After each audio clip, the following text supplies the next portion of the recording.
Hello बच्चों, कैसे हैं आप? और कैसी चल रही है आपकी पढ़ाई?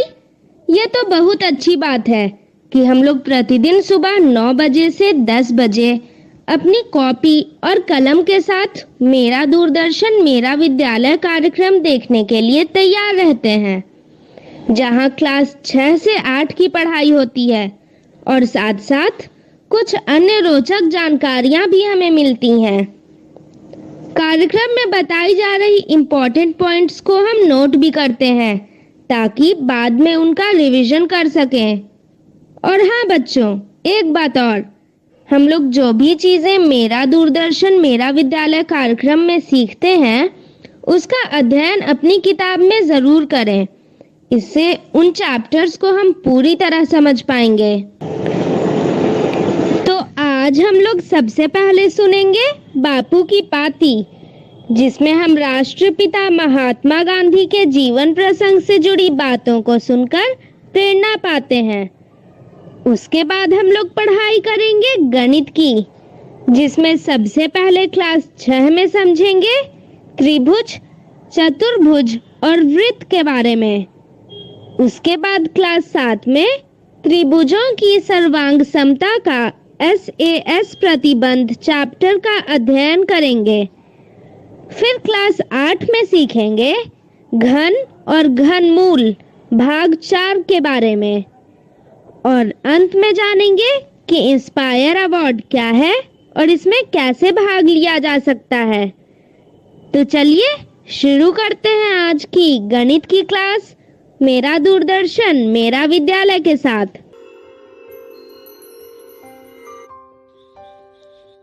बापू की कहानी, जिसमें हम बात करेंगे महात्मा गांधी के जीवन के बारे में। पिछली बार हमने ये जाना कि दक्षिण अफ्रीका में प्रिटोरिया नामक जगह पर जाते वक्त गोरे लोगों ने यानी कि अंग्रेजों ने ट्रेन में अव्वल दर्जे में बापू को सफर नहीं करने दिया। उनको तो घोड़ा गाड़ी के अंदर भी नहीं बैठने दिया। बापू ने होटल में भी पीछे जाकर के खाना खाया था। बापू यह सब काले गोरे का भेद एक अन्याय की तरह मानते थे।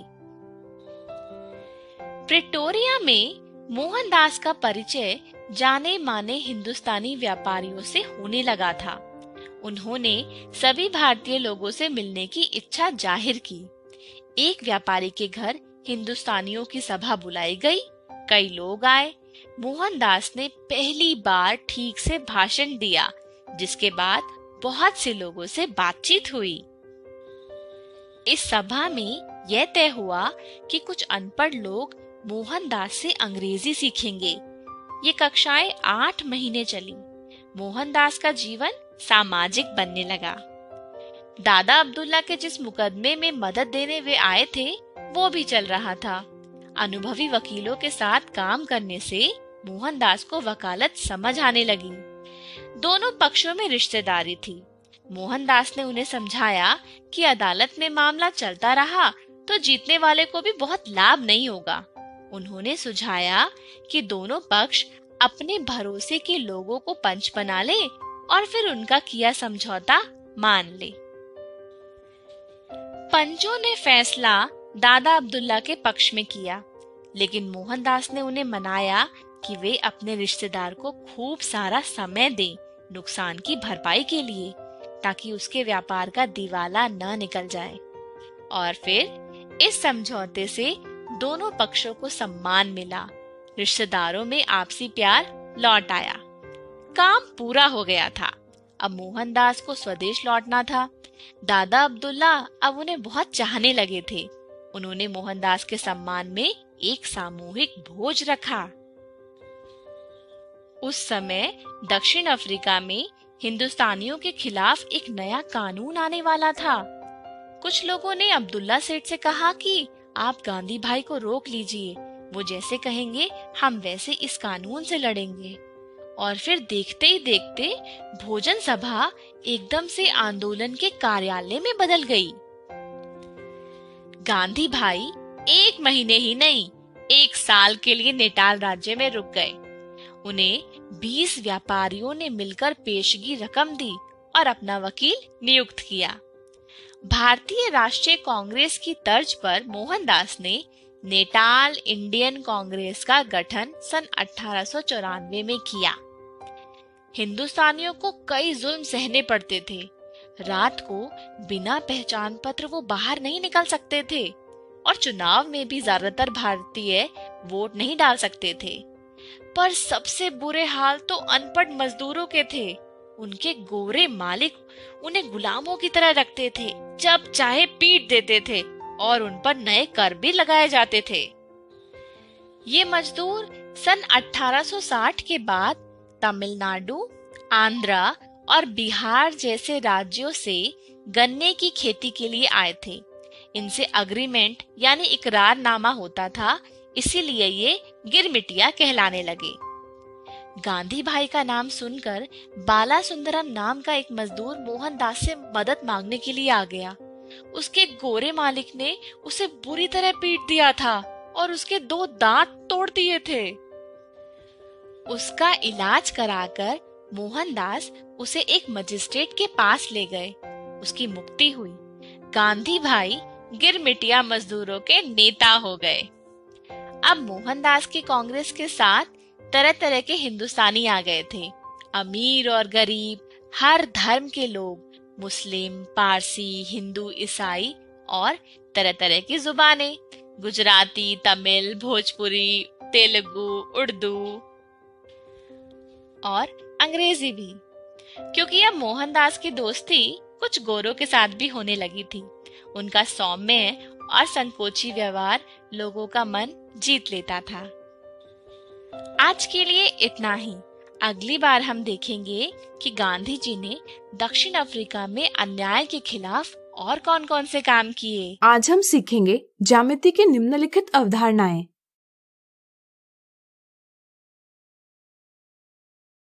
हम अपने चारों ओर अलग अलग प्रकार की आकृतियां देखते हैं। इनमें से कुछ है साइकिल के पहिए, कंप्यूटर की स्क्रीन, फोटो की फ्रेम, पताका झंडा, पतंग और कई सारी।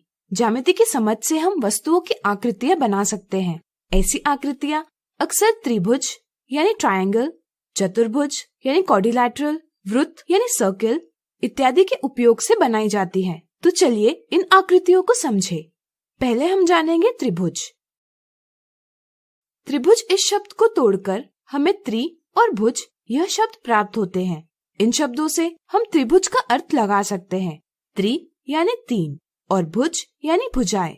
इसलिए हम कह सकते हैं कि ऐसा बहुभुज जो 3 भुजाओं से बना हो एक त्रिभुज कहलाता है। यह सबसे कम भुजाओं वाला बहुभुज है। त्रिभुज बनाने के लिए हम कागज पर 3 बिंदु यानी पॉइंट्स लेते हैं। जैसे यहाँ हम लेंगे बिंदु A, B और C। बिंदु लेते समय हम ध्यान रखते हैं कि तीनों बिंदु एक रेखा में न आएं। फिर हम इन बिंदुओं को रेखाखंडों के उपयोग से जोड़ देते हैं। यह बन गया एक त्रिभुज। हमने बहुभुज को कैसे नाम दिया जाता है यह सीखा है। तो क्या आप इस त्रिभुज को नाम दे पाएंगे? सोचिए सोचिए। चलिए हम बताते हैं। इसका नाम देने के लिए हम किसी एक बिंदु से शुरुआत कर परिसीमा पर किसी एक दिशा में आगे बढ़ते हैं और आने वाले बिंदुओं को एक के बाद एक लिखते जाते हैं जब तक कि हम प्रारंभिक बिंदु पर न पहुंच जाएं। अक्षरों को क्रम से लिखते हैं जैसे ABC या ACB और त्रिभुज का नाम दर्शाने के लिए इन अक्षरों के पहले त्रिभुज का चिन्ह बनाते हैं। इस तरह से इस त्रिभुज को हम त्रिभुज ABC या त्रिभुज ACB पढ़ सकते हैं। चूंकि नाम देने के लिए हम किसी भी बिंदु से शुरुआत कर सकते हैं, इसलिए इस त्रिभुज का नाम त्रिभुज BCA, त्रिभुज BAC, त्रिभुज CAB, त्रिभुज CBA इस प्रकार भी दे सकते हैं। जैसा कि आप देख सकते हैं त्रिभुज में 3 भुजाएं होती हैं। जैसे यहाँ AB, BC और CA ये 3 भुजाएं यानी आर्म्स या साइड्स है और 3 कोण यानी एंगल्स होते हैं। जैसे यहाँ कोण ABC, कोण BCA और कोण CAB ये 3 कोण हैं। त्रिभुज के परिसीमा के अंदर का भाग त्रिभुज का अभ्यंतर यानी इंटीरियर कहलाता है और त्रिभुज के बाहर का भाग त्रिभुज का बहिर्भाग यानी एक्सटीरियर कहलाता है। हमारे जीवन में हमें अलग अलग प्रकार के त्रिभुज देखने मिलते हैं। अपने आसपास देखकर पता कीजिए कि कौन कौन सी चीजों में आपको त्रिभुज दिखाई देता है। अब चलिए जानते हैं चतुर्भुज के बारे में। चतुर्भुज 4 भुजाओं वाला एक बहुभुज है। हमारे जीवन में हम कई स्थितियों में चतुर्भुज देखते हैं, जैसे कंप्यूटर की स्क्रीन, टेबल, पतंग इत्यादि। किसी भी चतुर्भुज में 4 भुजाएं और 4 कोण होते हैं। जैसे यहाँ चतुर्भुज की 4 भुजाएं हैं, AB, BC, CD, DA, और 4 कोण हैं, कोण A, कोण B, कोण C और कोण D। क्या आप बता सकते हैं हम चतुर्भुज का नाम कैसे लिखेंगे? सोचिए सोचिए। बिल्कुल सही, इसका नाम हम अलग अलग प्रकार से लिख सकते हैं, जैसे चतुर्भुज ABCD, चतुर्भुज BCDA, चतुर्भुज ADCB, चतुर्भुज DCBA इत्यादि। अगर चतुर्भुज के किन्हीं 2 भुजाओं में एक शीर्ष उभयनिष्ठ हो तो ऐसी भुजाएं आसन्न भुजाएं यानी एडजेसेंट साइड्स कहलाती है, जैसे AB और BC, BC और CD, CD और DA, DA और AB। इसी तरह चतुर्भुज में किन्हीं 2 भुजाओं में कोई भी शीर्ष उभयनिष्ठ न हो तो ऐसी भुजाएं कहलाती है सम्मुख भुजाएं यानी ऑपोजिट साइड्स, जैसे AB और CD या BC और DA। इसी प्रकार अगर चतुर्भुज के किन्हीं 2 कोणों में एक भुजा उभयनिष्ठ हो तो ऐसे कोण आसन्न कोण यानी एडजेसेंट एंगल्स कहलाते हैं, जैसे कोण A और कोण B, कोण B और कोण C, कोण C और कोण D या कोण D और कोण A। लेकिन अगर चतुर्भुज के 2 कोणों में कोई भी भुजा उभयनिष्ठ न हो तो ऐसे कोण सम्मुख कोण यानी ऑपोजिट एंगल्स कहलाते हैं, जैसे कोण A और कोण C या कोण B और कोण D। इसी तरह चतुर्भुज के परिसीमा के अंदर का भाग अभ्यंतर और बाहर का भाग बहिर्भाग कहलाता है। तो आज हमने सीखा ज्यामिति की निम्नलिखित अवधारणाएं। आज हम सीखेंगे वृत्त क्या है। चलिए एक गतिविधि करें। हम एक पेंसिल लेंगे और इसे धागे से बांध लेंगे। धागे का दूसरा सिरा कागज पर एक स्थान पर निश्चित कर और धागे को खींचा हुआ रखकर अगर हम पेंसिल से आकृति बनाएं तो हमें एक वृत्त यानी सर्कल प्राप्त होगा। चूंकि हमने धागे की लंबाई समान रखी है, इसलिए हम कह सकते हैं कि वृत्त के सभी बिंदु इस निश्चित बिंदु से बराबर दूरी पर होते हैं। वृत्त के कुछ और उदाहरण हैं सिक्का, पहिया, रोटी, चूड़ी इत्यादि। अपने आसपास देखकर क्या आप वृत्त के कुछ और उदाहरण दे सकते हैं? प्रयास कीजिए। वृत्त एक बंद वक्र है जिस पर स्थित प्रत्येक बिंदु एक निश्चित बिंदु से बराबर दूरी पर होता है। निश्चित बिंदु कहलाता है केंद्र यानी सेंटर। दी आकृति में बिंदु O वृत्त का केंद्र है। ध्यान रहे किसी भी वृत्त को हम उसके केंद्र से पहचानते हैं। केंद्र से वक्र के किसी बिंदु तक की दूरी कहलाती है त्रिज्या यानी रेडियस। या हम कह सकते हैं कि केंद्र को वृत्त पर स्थित किसी बिंदु से जोड़ने वाला रेखाखंड त्रिज्या है। जैसे दी आकृति में रेखाखंड OA केंद्र O और वृत्त पर स्थित बिंदु A को जोड़ रहा है, इसलिए वृत्त की एक त्रिज्या है। अगर हम वक्र पर कुछ और बिंदु लेते हैं जैसे B, C, D, तो ये सभी बिंदु O से उतनी ही दूरी पर है जितनी दूरी पर O से A है। यानी कि हम कह सकते हैं कि OA बराबर OB बराबर OC बराबर OD है।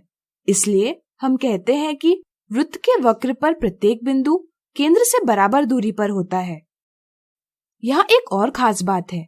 यहाँ हम देखते हैं कि A, O और D तीनों एक ही रेखा में हैं। या हम कहेंगे कि रेखाखंड AD वृत्त के केंद्र O से होकर जा रहा है। ऐसा रेखाखंड एक व्यास यानी डायमीटर कहलाता है। किसी भी वृत्त का व्यास त्रिज्या के 2 गुना होता है। इसी के साथ अगर हम वृत्त के किन्हीं भी 2 बिंदुओं को जोड़ते हैं तो इनसे बनने वाला रेखाखंड वृत्त की एक जिवा यानी कॉर्ड कहलाती है। जैसे यहाँ AC, AB, BC, BD इत्यादि सभी रेखाखंड जिवा है। चूंकि व्यास वृत्त के 2 बिंदुओं को जोड़ता है, इसलिए यह भी एक जिवा है। अब वृत्त के ए से लेकर बी तक के भाग को देखिए। वृत्त के किसी भाग को हम उसका चाप यानी आर्क कहते हैं। जैसे दर्शाया गया भाग है चाप AB, जिसे हम इस प्रकार व्यक्त करते हैं। अगर हम AB को सरल मार्ग से जोड़े तो बनने वाला रेखाखंड AB और चाप AB मिलकर वृत्त का वृत्तखंड यानी सेगमेंट ऑफ सर्कल बनाते हैं। यानी कि वृत्त की एक जीवा और संगत चाप से बनने वाला भाग वृत्तखंड कहलाता है। लेकिन अगर हम A और B को केंद्र O से जोड़े तो त्रिज्या OA, OB और चाप AB से त्रिज्याखंड यानी सेक्टर बनता है। इस तरह से किन्हीं दो त्रिज्याओं और संगत चाप से बनने वाला वृत्त का भाग कहलाता है त्रिज्याखंड। अगर हम देखें तो व्यास वृत्त को दो बराबर भागों में विभाजित करता है। इनमें से प्रत्येक भाग कहलाता है अर्धवृत्त यानी सेमी सर्किल। इस तरह से यहाँ ABD एक अर्धवृत्त है। अगर हम बिंदु A से शुरुआत कर वृत्त पर चलते हैं तो कुछ दूरी तय करने के बाद फिर से उसी बिंदु पर आते हैं। वृत्त के परिसीमा यानी बाउंड्री पर चली गई दूरी वृत्त की परिधि यानी सर्कमफ्रेंस कहलाती है। तो आज हमने सीखा वृत्त। आज हम देखेंगे चतुर्भुज और वृत्त के उदाहरण।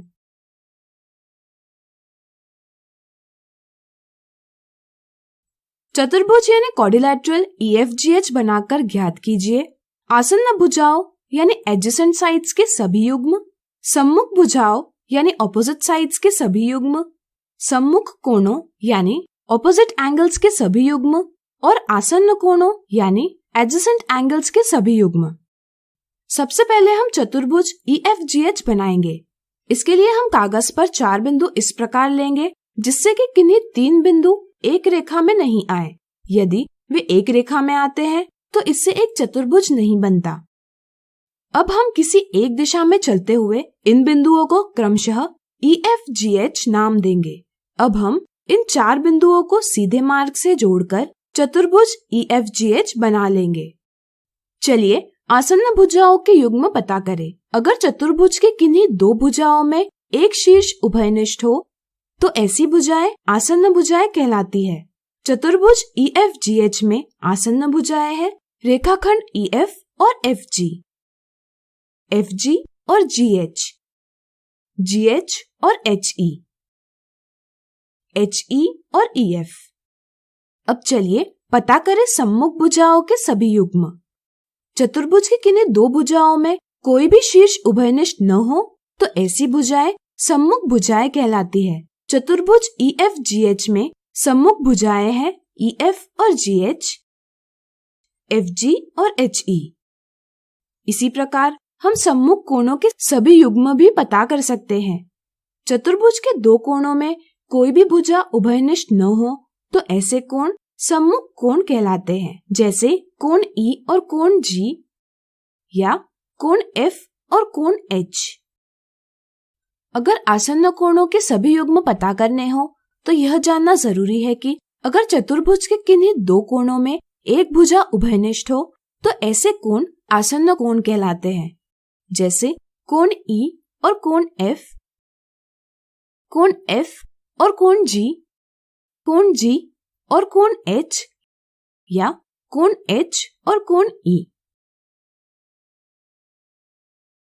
अगला उदाहरण, नीचे दर्शाई गई आकृति के उपयोग से ज्ञात कीजिए व्यास यानी डायमीटर, त्रिज्या यानी रेडियस, जीवा यानी कॉर्ड, छायांकित त्रिज्याखंड यानी सेक्टर और छायांकित वृत्तखंड यानी सेगमेंट ऑफ सर्किल।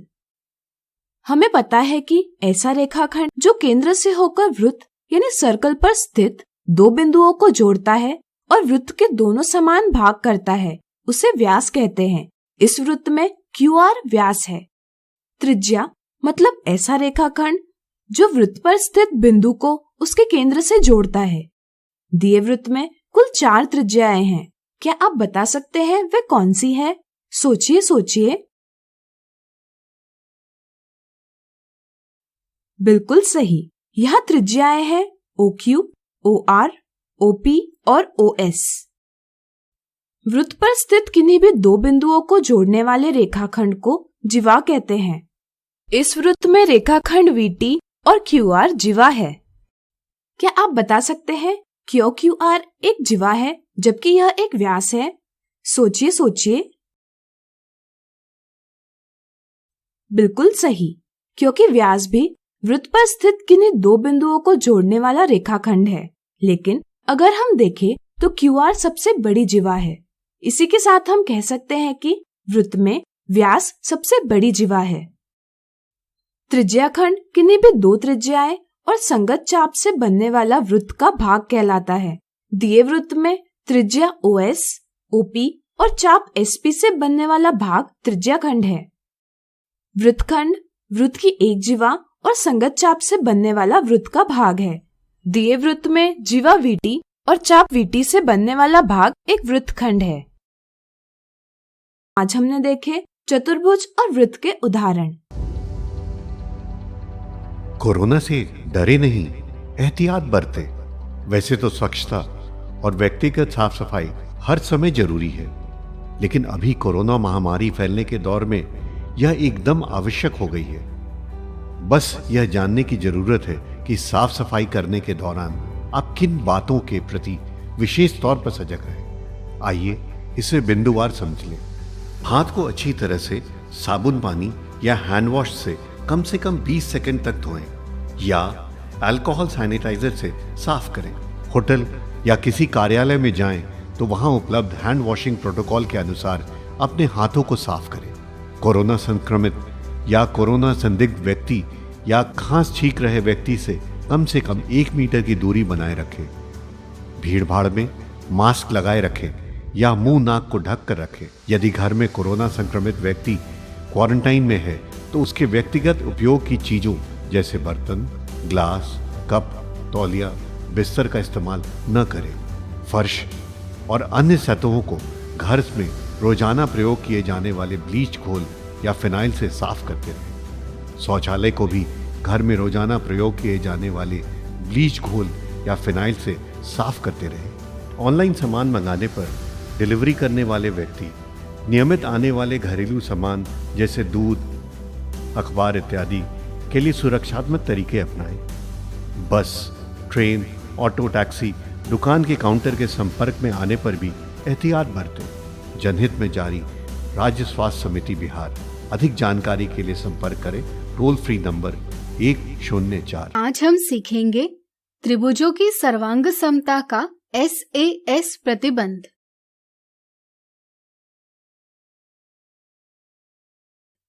आपको याद ही होगा कि जब एक आकृति को दूसरी आकृति पर रखने से वे एक दूसरे को पूरी तरह ढक लेती है, तब दोनों का आकार एवं माप बराबर होते हैं। हम कहते हैं कि दोनों आकृतियां सर्वांग सम यानी कॉन्ग्रुएंट है। पिछले वीडियो में हमने त्रिभुजों की SSS सर्वांग समता को समझा। अब हम SAS सर्वांग समता को समझेंगे। मान लीजिए हमें त्रिभुज ABC बनाना है।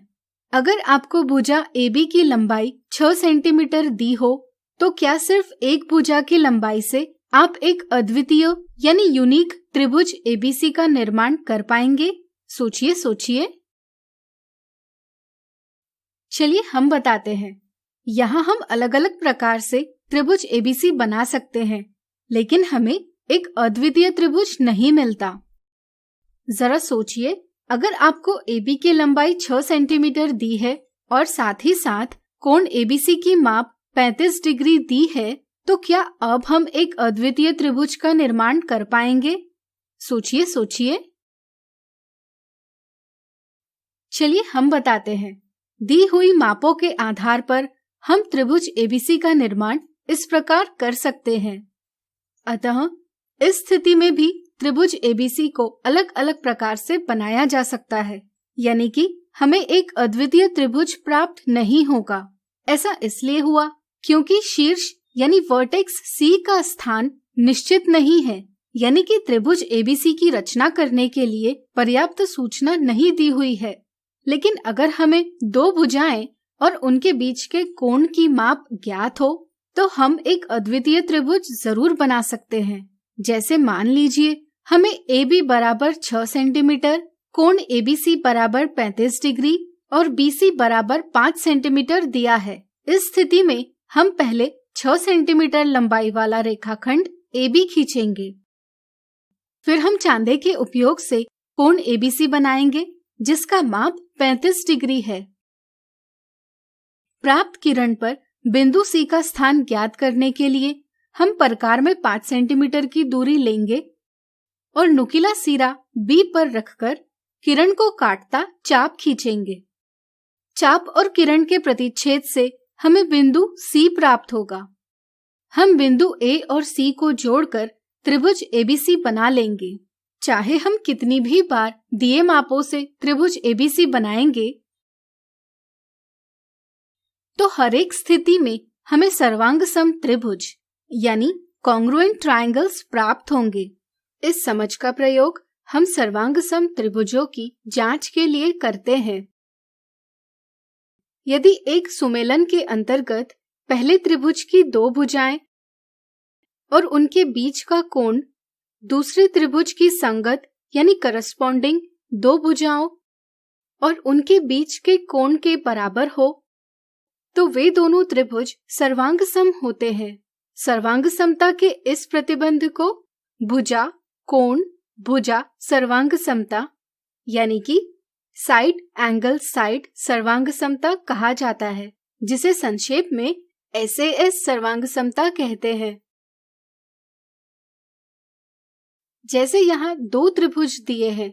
त्रिभुज ABC में भुजा AC बराबर 5.8 सेंटीमीटर, भुजा AB बराबर 2.5 सेंटीमीटर और इनके बीच बना कोण BAC बराबर 110 डिग्री है। इसी तरह त्रिभुज MNO में भुजा MO बराबर 5.8 सेंटीमीटर है, भुजा MN बराबर 2.5 सेंटीमीटर है और इनके बीच बना कोण NMO बराबर 110 डिग्री है।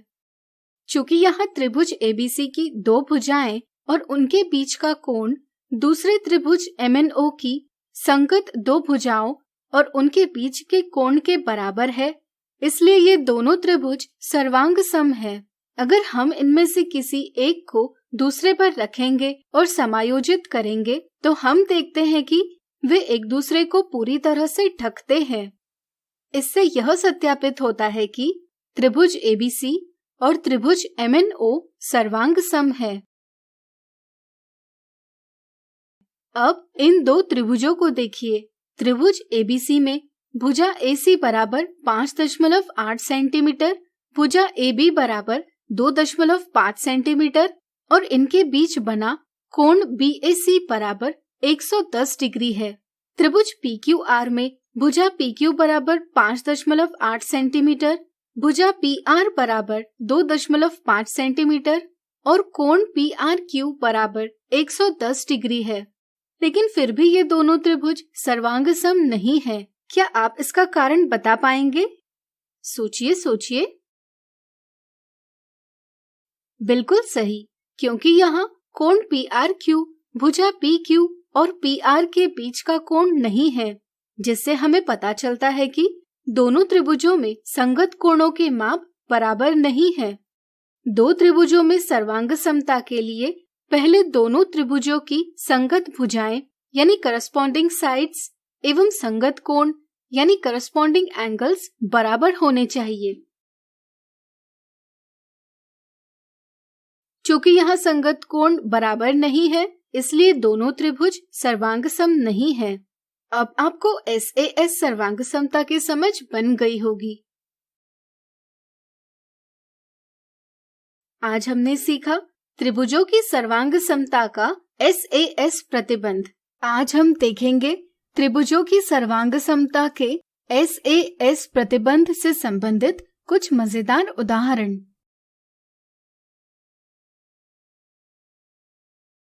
त्रिभुज ABC में रेखाखंड AO रेखाखंड BC पर लंब समद्विय भाजक यानी परपेंडिकुलर बाइसेक्टर है, तो क्या भुजा AB भुजा AC के बराबर है?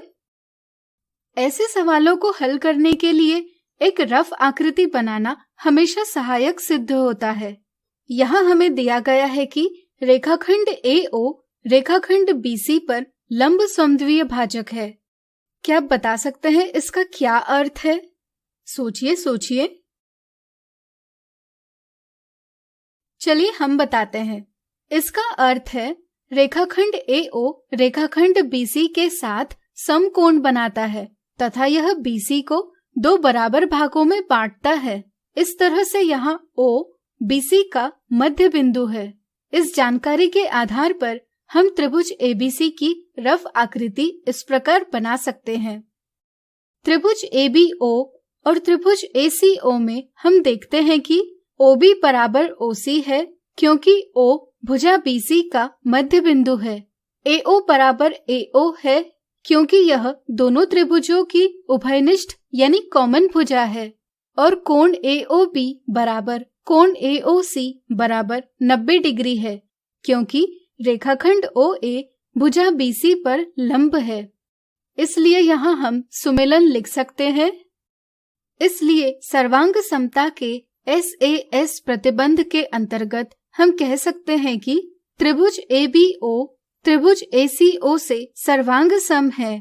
चूंकि सर्वांग सम त्रिभुजों के संगत भाग भी सर्वांग सम होते हैं, इसलिए हम कह सकते हैं कि यहाँ AB बराबर AC है। क्या आप सभी संगत भुजाएं एवं कोण लिख पाएंगे? स्वयं प्रयास कीजिए। अगला उदाहरण, नीचे दी हुई आकृति को देखकर ज्ञात कीजिए कि त्रिभुज ADC त्रिभुज CBA से सर्वांग सम है या नहीं। यहाँ हम देखते हैं कि त्रिभुज ADC और त्रिभुज CBA में CD बराबर AB है, AC बराबर AC है क्योंकि AC उभयनिष्ठ भुजा है और कोण ACD बराबर कोण CAB है। आप देख सकते हैं कि यहाँ त्रिभुज ADC की 2 भुजाएं और उनके बीच का कोण त्रिभुज CBA की संगत 2 भुजाओं और उनके बीच के कोण के बराबर है। इसलिए SAS सर्वांग समता के अंतर्गत हम कह सकते हैं कि दोनों त्रिभुज सर्वांग सम है। यहाँ सुमेलन इस प्रकार है। इसलिए यहाँ त्रिभुज ADC त्रिभुज CBA से सर्वांग सम है। तो आज हमने देखे त्रिभुजों की सर्वांग समता के SAS प्रतिबंध से संबंधित कुछ मजेदार उदाहरण। आज हम देखेंगे त्रिभुजों की सर्वांग समता के SAS प्रतिबंध से संबंधित मिथ्या धारणाएं और एक गलती।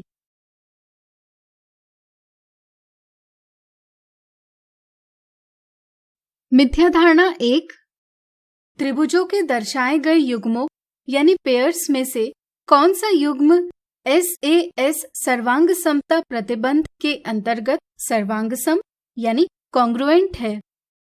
कुछ बच्चों को SAS प्रतिबंध की सही समझ नहीं बन पाती। बच्चे देखते हैं कि पहली आकृति के दोनों त्रिभुजों में 2 भुजाएं बराबर है एवं एक कोण बराबर है। इसी तरह दूसरी आकृति में भी 2 भुजाएं और एक कोण बराबर है। इसलिए सोचते हैं कि दोनों आकृतियों में दर्शाए त्रिभुज SAS प्रतिबंध के अंतर्गत सर्वांग सम है। इसलिए वे ऑप्शन 2 का चयन करते हैं, लेकिन यह गलत जवाब है। ध्यान रहे, दोनों त्रिभुजों में 2 संगत भुजाएं यानी करस्पॉन्डिंग साइड्स बराबर होनी चाहिए और साथ में उनके बीच का कोण भी बराबर होना चाहिए। तभी हम कह सकते हैं कि वे 2 त्रिभुज सर्वांग सम है। पहली आकृति में संगत भुजाएं बराबर है, लेकिन उनके बीच के कोण के बारे में कोई जानकारी नहीं दी है। इस आकृति में कोण B और कोण Y बराबर है, लेकिन वे 2 संगत भुजाओं के बीच वाले कोण नहीं हैं। इसलिए यहाँ SAS प्रतिबंध का प्रयोग नहीं किया जा सकता। इसलिए हम यह नहीं कह सकते कि पहली आकृति में दर्शाए दोनों त्रिभुज सर्वांग सम है या नहीं। दूसरी आकृति में दर्शाए त्रिभुजों की 2 संगत भुजाएं एवं उनके बीच का कोण बराबर है। इसलिए ये दोनों त्रिभुज SAS प्रतिबंध के अंतर्गत सर्वांग सम है। इसलिए सही जवाब है ऑप्शन 1। मिथ्या धारणा 2, दर्शाए गए त्रिभुज ABC और त्रिभुज PQR में AB बराबर PR, BC बराबर PQ और कोण B बराबर कोण P है, तो निम्नलिखित में से कौन सा कथन सत्य है? बच्चे यह देखते हैं कि दोनों त्रिभुजों में संगत भुजाएं और उनके बीच का कोण बराबर है, इसलिए वे यह तो सही रूप से समझते हैं कि दिए त्रिभुज SAS सर्वांग समता प्रतिबंध से सर्वांग सम है, लेकिन वे इन त्रिभुजों के नाम सर्वांग समता के चिन्ह के साथ सही प्रकार से नहीं लिखते। बच्चों को अंग्रेजी के अक्षरों के क्रम में त्रिभुज का नाम लिखना सरल लगता है, इसलिए वे इन दोनों त्रिभुजों की सर्वांग समता इस प्रकार लिखकर दर्शाते हैं, लेकिन यह एक गलत जवाब है। यहाँ बच्चों ने सुमेलन का ध्यान नहीं रखा है, इसलिए ऑप्शन 1 गलत जवाब है। सही समझ यह है कि दोनों त्रिभुज सर्वांग सम सिर्फ उस स्थिति में होंगे जब शीर्ष B शीर्ष P पर, शीर्ष A शीर्ष R पर और शीर्ष C शीर्ष Q पर आएगा। जैसे प्रश्न में दिया है कि त्रिभुज ABC और त्रिभुज PQR में AB बराबर PR, BC बराबर PQ और कोण B बराबर कोण P है, उससे ये सुमेलन स्थापित किया जा सकता है। B सुमेलन है P से, A सुमेलन है R से और C सुमेलन है Q से। त्रिभुजों की सर्वांग समता का संबंध सुमेलन को ध्यान में रखकर दर्शाया जाता है।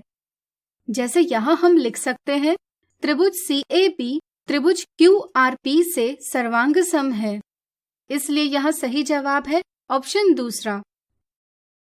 सुमेलन को ध्यान में रखकर हम सर्वांग समता का संबंध त्रिभुज BAC त्रिभुज PRQ से सर्वांग सम है, त्रिभुज ABC त्रिभुज RPQ से सर्वांग सम है, त्रिभुज BCA त्रिभुज PQR से सर्वांग सम है, या अन्य प्रकार से भी लिख सकते हैं। अब चलिए एक गलती देखते हैं। अगर बच्चों को पूछा जाए कि नीचे दिए त्रिभुज सर्वांग सम है या नहीं, तो बच्चे यह देखते हैं कि दोनों त्रिभुज एक जैसे दिखाई दे रहे हैं, इसलिए वे जवाब देते हैं हाँ, लेकिन ऐसा करना गलत है। ज्यामिति में किसी अवधारणा को मान्यता के आधार पर नहीं, बल्कि सही तथ्यों के आधार पर स्पष्ट किया जाता है। यहाँ दो त्रिभुज एक जैसे जरूर दिखाई दे रहे हैं, लेकिन वे सर्वांग सम है, यह स्पष्ट करने के लिए हमारे पास कोई उचित तथ्य नहीं है। इसलिए हम यहाँ कह नहीं सकते कि दोनों त्रिभुज सर्वांग सम है या नहीं। हाँ, अगर यहाँ हमें दिया होता कि दोनों त्रिभुजों में संगत भुजाएं एवं उनके बीच का कोण बराबर है, तब हम SAS प्रतिबंध के अंतर्गत यह कह सकते थे कि दोनों त्रिभुज सर्वांग सम है। इसलिए ध्यान रहे, ज्यामिति में हमेशा तर्क का उपयोग करें, मान्यता या धारणा का नहीं। तो आज हमने देखी त्रिभुजों की सर्वांग समता के SAS प्रतिबंध से संबंधित मिथ्या धारणाएं और एक गलती। आइए जाने कोरोना वायरस या कोविड-19 से बचाव के लिए हाथ धोने की प्रक्रिया। सबसे पहले हम पानी लेंगे, हाथ को भिगोएंगे, फिर हम साबुन लेके झाग बनाएंगे। झाग बनाने के बाद अच्छे से हाथ धोने के लिए हमारे 8 चरण हैं, जिसमें सबसे पहला चरण दोनों हथेलियों को गोला करते हुए हम रगड़ेंगे। दूसरा चरण, इसमें हम बाएं हाथ की हथेली दाएं हाथ की हथेली के ऊपर रख के उंगलियों को फंसाते हुए रगड़ेंगे। इसी प्रकार दूसरे हाथ में दोहराएंगे। तीसरा चरण, इसमें हम दोनों हाथों की उंगलियों को फंसाते हुए रगड़ेंगे। चौथा चरण, जिसमें हम बाएं हाथ के अंगूठे को दाएं हाथ से पकड़ेंगे और गोल करते हुए रगड़ेंगे। इसी प्रकार हम दूसरे हाथ में इसे दोहराएंगे। पांचवा चरण, इसमें हम दोनों हाथों की उंगलियों को इस प्रकार फंसाएंगे और इसे ऊपर नीचे रगड़ेंगे। छठा चरण, जिसमें हम हथेली में हम दाएं हाथ की उंगलियों को गोल करते हुए रगड़ेंगे। इसी प्रकार हम दूसरे हाथ में भी इसे करेंगे।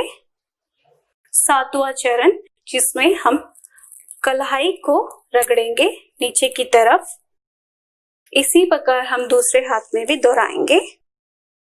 8वां चरण, हम पानी से साबुन को धोएंगे।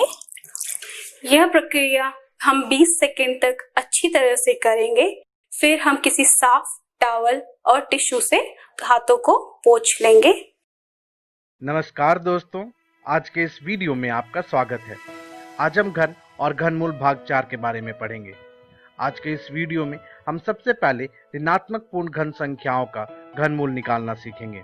इसके बाद हम परिमेय संख्याओं का घनमूल प्राप्त करना सीखेंगे और अंतिम में हम यह भी सीखेंगे कि किस प्रकार दशमलव संख्याओं का घनमूल प्राप्त किया जाता है। तो आइए आज का पाठ्यक्रम शुरू करते हैं। अपने पिछले वीडियो में आकलन द्वारा घनमूल में मैंने आपको एक सवाल दिया था। वह यह था कि 7,78,688 का आकलन कर यह बताइए कि घनमूल कितना होगा। तो अगर आपका उत्तर 92 है तो आप बिल्कुल सही हैं। आइए अब हम ऋणात्मक पूर्ण घन संख्या का घनमूल प्राप्त करना सीखें। जैसा कि आप जानते हैं कि 0 से छोटे वाले पूर्णांकों को हम ऋणात्मक पूर्णांक कहते हैं। इन पूर्णांकों के अगर हम 3 बार गुना करें तो जो हमें संख्या ज्ञात होती है उस संख्या को हम उस पूर्णांक का घन संख्या कहेंगे। इसी के प्रतिलोम वह ऋणात्मक पूर्ण संख्या जिसे कि हमने 3 बार गुना कर घन संख्या प्राप्त किया है उसे हम प्राप्त घन संख्या का घनमूल कहेंगे। -64 का घनमूल -4 होता है। जैसा कि हम जानते हैं 4 को 3 बार गुना करने से हमें 64 ज्ञात होता है। ठीक इसी प्रकार -4 को 3 बार गुना करने से हमें -64 ज्ञात होता है। तो ऐसे ऋणात्मक पूर्ण घन संख्याओं का घनमूल किस प्रकार ज्ञात करते हैं, आइए हम यह देखते हैं। उदाहरण के लिए हम यहाँ पे -512 का घनमूल ज्ञात करेंगे। इसके लिए सबसे पहले हम घनमूल के अंदर -1 को 512 से अलग गुना कर लिख लेंगे। इसके बाद जैसा कि यहाँ पर गुणन है तो हम गुना करने के लिए दोनों ही घनमूल को अलग अलग लिख लेंगे। तो सबसे पहले हम -1 का घनमूल लिखेंगे और इसका गुना हम करेंगे 512 के घनमूल से। तो 512 का घनमूल इस प्रकार हम लिख लेंगे। अब जैसा कि हम जानते हैं -1 का घनमूल होता है -1, तो हम -1 लिख लेंगे। अब जैसा कि यहाँ पर गुना का चिन्ह है तो हम गुना का चिन्ह देंगे और इसके बाद 512 का घनमूल निकालेंगे। तो 512 का घनमूल हम जानते हैं कि 8 होता है, तो इसके जगह हम 8 लिखेंगे। अब -1 गुना 8 कितना होता है? जी हाँ, यह -8 होता है। तो हम कह सकते हैं कि -512 का घनमूल -8 होगा। तो कितने ही आराम से हमने ऋणात्मक पूर्ण घन संख्या का घनमूल निकाल लिया। तो आइए अब हम परिमेय संख्याओं का घनमूल प्राप्त करना सीखें। जैसा कि हम जानते हैं P/Q में दर्शाने जाने वाली संख्याओं को हम परिमेय संख्याएं कहते हैं। इस संख्या में P व Q कोई भी पूर्णांक हो सकते हैं और सबसे महत्वपूर्ण कि Q हमारा कभी भी शून्य नहीं होना चाहिए। जी हाँ, परिमेय संख्या में यह हमेशा याद रखें कि Q हमारा कभी भी शून्य ना हो। तो आइए उदाहरण में हमने 2744/4096 का घनमूल निकालने का सोचा। तो दिए हुए परिमेय संख्याओं के घनमूल ज्ञात करने के लिए हम दिए हुए परिमेय संख्याओं के P व Q दोनों ही संख्याओं का घनमूल एक एक कर निकालेंगे। तो अभाज्य गुणनखंडन द्वारा हम सबसे पहले P यानी कि ऊपर वाली संख्या का घनमूल ज्ञात करते हैं। तो ऊपर में हमारी जो संख्या थी वह थी 2744। तो हम प्राकृत संख्याओं के समूह में एक को छोड़कर वह सबसे छोटी संख्या ज्ञात करेंगे जिससे कि हम 2744 का विभाजन कर सके। तो सबसे पहली छोटी संख्या जो होगी वह होगी 2, क्योंकि जो 2744 के इकाई अंक पर है वह है 4। तो यह एक सम संख्या हुआ। तो सम संख्या को हम 2 से विभाजन कर सकते हैं। तो 2744 का विभाजन 2 से करने पर हमें 1372 ज्ञात होगा। ठीक इसी प्रकार 1372 के इकाई अंक पर 2 है, तो हम कह सकते हैं कि यह भी एक सम संख्या है, तो इसका भी विभाजन 2 से हो सकता है। तो 2 से विभाजन करने पर हमें 686 ज्ञात होगा। तो 686 भी एक सम संख्या है, तो फिर से 2 से विभाजन कर हमें 343 ज्ञात होगा। अब आप यह देख सकते हैं कि 343 एक सम संख्या नहीं है, तो हम इसका विभाजन 2 से नहीं कर सकते। तो क्या हम इसका विभाजन 3 से कर सकते हैं? नहीं, हम इसका विभाजन 3 से भी नहीं कर पाएंगे। ठीक इसी प्रकार हम 4 से देखेंगे तो 4 से भी नहीं होता है इसका विभाजन। ठीक इसी प्रकार ना ही 5 से होता है, ना ही 6 से होता है। लेकिन जैसे ही हम 7 पर आते हैं तो 7 से 343 का विभाजन होता है। तो 343 का 7 से विभाजन करने पर हमें 49 ज्ञात होगा। अब 49 का विभाजन भी फिर से 7 से ही होगा, तो फिर से 7 से विभाजन करने पर हमें 7 ज्ञात होगा। अब 7 का विभाजन खुद 7 से ही हो पाएगा और कोई भी दूसरी संख्या से नहीं होगा, तो हम 7 से इसका विभाजन कर हमें 1 ज्ञात होगा। तो अब जो हमारे पास संख्या थी 2744, उसे हम उसके अभाज्य गुणनखंडों द्वारा व्यतीत करेंगे। तो 2744 बराबर हम लिख सकते हैं कि यहाँ पर 3 बार 2 आया है, तो 2 गुने 2 गुने 2। उसके बाद हम देख सकते हैं कि 3 बार 7 है, तो हम लिख देंगे 7 गुने 7 गुने 7। तो अब 2744 का घनमूल ज्ञात करने के लिए हम अभाज्य गुणनखंडों के 3-3 का समूह बनाएंगे। तो सबसे पहला 3 का समूह हमें 2 का ज्ञात होता है, तो घनमूल में हम इन 3 बार 2 के जगह 1 ही बार 2 लिखेंगे। अब जो अगला समूह बनेगा 3 का, वह बनेगा 7 का, तो इस 3 बार 7 के जगह हम 1 ही बार 7 लिखेंगे। तो हम कह सकते हैं कि 2744 का घनमूल 7 गुने 2 या फिर कहें तो 2 गुना 7 का होगा। तो 2 गुना 7 करने पर हमें 14 ज्ञात होता है। तो हम कह सकते हैं कि 2744 का घनमूल 14 होगा। तो हमें सबसे ऊपर वाली संख्या का तो घनमूल ज्ञात हो गया। अब हमें नीचे वाली संख्या का घनमूल ज्ञात करना है। तो नीचे वाली संख्या का घनमूल ज्ञात करने के लिए हम ठीक उसी प्रकार अभाज्य गुणनखंडन कर हम संख्याओं के गुणन के तौर पे लिख लेंगे। अब संख्या का घनमूल ज्ञात करने के लिए हम दिए गए अभाज्य गुणनखंडों के 3-3 का समूह बनाएंगे। तो पहले 3 2 का बन गया, फिर उसके बाद अगले 3 का तो फिर से 2 का समूह बन गया, उसके बाद फिर से अगले 3 2 का समूह बन जाएगा और फिर अंतिम 3 2 का समूह फिर से 1 बन गया। तो हमारे पास जो उत्तर ज्ञात होगा वह 2 गुना 2 गुना 2 गुना 2 होगा। तो हमें मालूम है 2 गुना 2 गुना 2 गुना 2 करने पर जो उत्तर हमें मिलता है वह 16 है। तो 4096 का घनमूल 16 होगा। तो अब 2744 बटे 4096 का घनमूल हम लिख सकते हैं कि 14 बटे 16 होगा। लेकिन यह इसका सरलतम रूप नहीं है, तो हम इसका सरलतम रूप निकालेंगे। तो सरलतम रूप निकालने के लिए हम ऊपर वाली संख्या व नीचे वाली संख्या दोनों का 2 से विभाजन करेंगे। तो 2 से विभाजन कर हमें 7 बटे 8 ज्ञात होगा और परिमेय संख्या 2744 बटे 4096 का उत्तर 7 बटा 8 होगा। तो यही हमारा परिमेय संख्या का घनमूल हुआ। तो आइए अब हम दशमलव संख्याओं का घनमूल ज्ञात करना सीखें। दशमलव संख्याओं का घनमूल ज्ञात करने के लिए हम सबसे पहले दशमलव संख्या को परिमेय संख्या में बदलेंगे। तो परिमेय संख्या में बदलने के लिए हम सबसे पहले दशमलव के बाद दाहिने तरफ यह देखेंगे कि कितने अंक हैं। जैसा कि आप देख सकते हैं कुल यहाँ पर 3 अंक हैं। तो 3 अंक के लिए हम परिमेय संख्या के निचले हिस्से में 1 के बाद 3 शून्य लगाएंगे। इसके बाद जो हमारे दशमलव संख्या में अंक हो गए, तो दशमलव को छोड़ उन अंकों को हम ऊपर वाले हिस्से में लिख लेंगे। तो ऊपर में हमने लिख दिया 64। तो इस प्रकार हमने दशमलव संख्या को परिमेय संख्या में बदल दिया। अब जैसा कि अभाज्य गुणनखंडन द्वारा हम परिमेय संख्याओं का घनमूल ज्ञात करते थे, ठीक उसी प्रकार यहाँ पर भी हम इस परिमेय संख्या का अभाज्य गुणनखंडन द्वारा घनमूल ज्ञात करेंगे। तो इस परिमेय संख्या का अगर हम ऊपर वाली संख्या का अभाज्य गुणनखंडन द्वारा घनमूल ज्ञात करें तो हमें मालूम है इसका उत्तर 4 आएगा। और इसी प्रकार निचले हिस्से वाले संख्या का जब हम घनमूल ज्ञात करेंगे तो उसका उत्तर 10 आएगा। तो 4 बटा 10 को दशमलव में बदलने के लिए हम यह देखते हैं कि निचले हिस्से में कितने शून्य हैं। तो यहाँ 1 शून्य है। तो ऊपर वाली संख्या में 1 अंक के बाद हम दाहिने से बाएं की तरफ बढ़ते वक्त हम दशमलव लगाएंगे। तो इसका उत्तर 0.4 हो जाएगा। तो हम कह सकते हैं कि 0.064 का घनमूल 0.4 होगा। था ना यह भी बड़ा आसान। तो आज के इस वीडियो में हमने सबसे पहले यह सीखा कि ऋणात्मक पूर्ण घन संख्याओं का घनमूल किस प्रकार ज्ञात किया जाता है। इसके बाद हमने यह भी सीखा कि परिमेय संख्याओं का घनमूल किस प्रकार ज्ञात किया जाता है।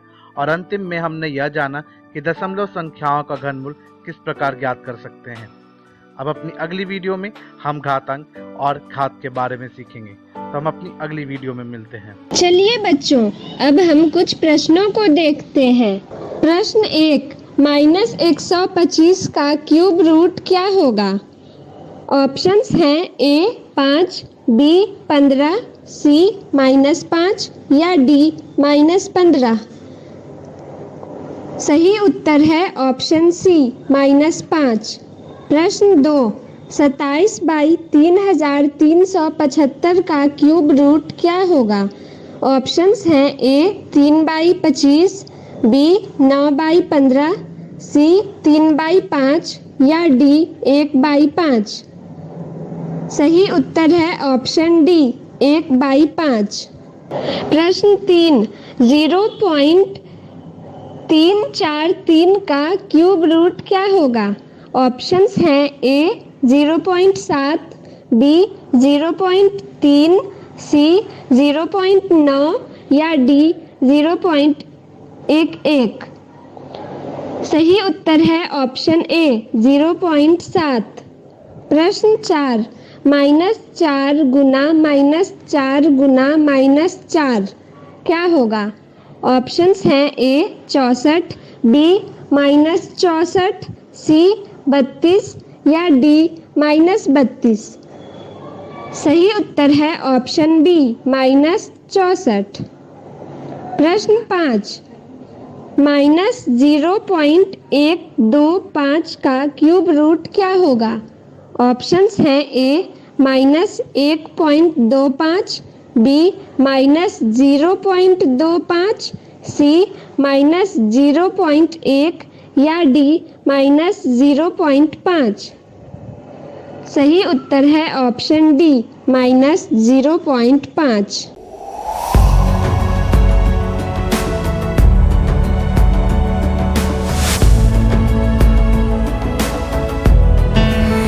हेलो इंडिया, नमस्कार।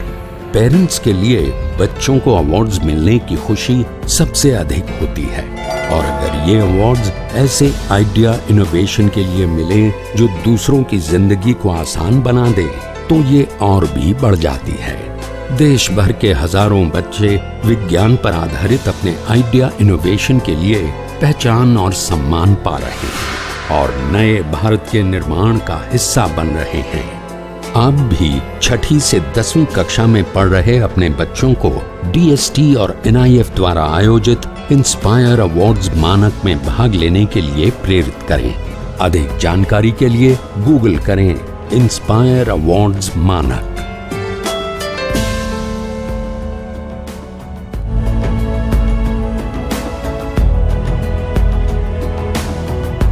तो आशा करती हूँ बच्चों, आज के एपिसोड में आपने जरूर कुछ नया सीखा होगा। आप अपने विचार हमें स्क्रीन पर दिए गए व्हाट्सएप नंबर 9431043527 या ईमेल आईडी bepcddprogram@gmail.com पर भेज सकते हैं। और हाँ, आप मेरा दूरदर्शन मेरा विद्यालय कार्यक्रम को कभी भी बिहार शिक्षा परियोजना परिषद के YouTube चैनल पर देख सकते हैं। इसके लिए सर्च करें BEPC मेरा दूरदर्शन मेरा विद्यालय और कार्यक्रम को देखें, इम्पोर्टेंट पॉइंट्स को नोट करें और क्वेश्चंस हल करें। इसके अलावा इसके सारे एपिसोड बिहार शिक्षा परियोजना परिषद की वेबसाइट पर डिजिटल लर्निंग सेक्शन में भी उपलब्ध है। विजिट करें www.bepcssa.in। और आपको तो पता ही है कि आप खुद से लिखी कविताएं, कहानियां, पेंटिंग्स या इनके 2 से 3 मिनट के वीडियो भी हमें स्क्रीन पर दिए गए व्हाट्सएप नंबर या ईमेल आईडी पर अपना नाम, कक्षा, विद्यालय का नाम, प्रखंड और जिले के नाम के साथ भेज सकते हैं। हम चुने गए एंट्रीज को आने वाले एपिसोड में प्रसारित भी करेंगे। तो घर पर रहें, पढ़ते रहें, बढ़ते रहें। मिलते हैं अगले एपिसोड में। बाय बाय बच्चों।